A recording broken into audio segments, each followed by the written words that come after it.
गुलशन इकबाल ईसा नगरी Mikasa flats में रहने वाली मैट्रिक की तालिब इल्म माहा मलिक ने भी इंसाफ की भीख मांग ली। मेरा फैमिली बैकग्राउंड फाइनेंशियली इतना स्ट्रॉन्ग नहीं है। मेरी मॉम अक्सर इस वजह से परेशान रहती हैं और 2 साल से हमें इस अपार्टमेंट में इतना ज़्यादा तंग किया जा रहा है कि हमारा रहना बहुत मुश्किल हो गया है। यहाँ के काफ़ी सारे पठान हमें धमकाते हैं और धमकी देते हैं आते जाते।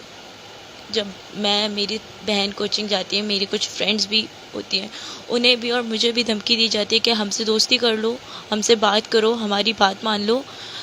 अगर तुमने हमारी बात नहीं मानी तो हम या तो तुम्हें कत्ल कर देंगे या तो तुम्हें किडनैप कर देंगे।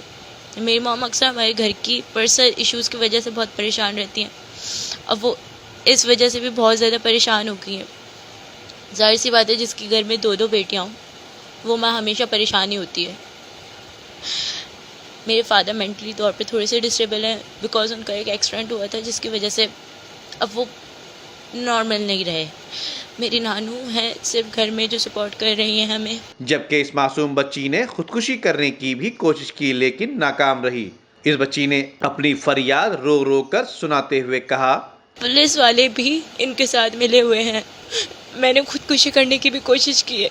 मैंने जहर पी लिया था, बदकिस्मती से मुझे उल्टी हो गई जिसकी वजह से मैं नहीं मर सकी।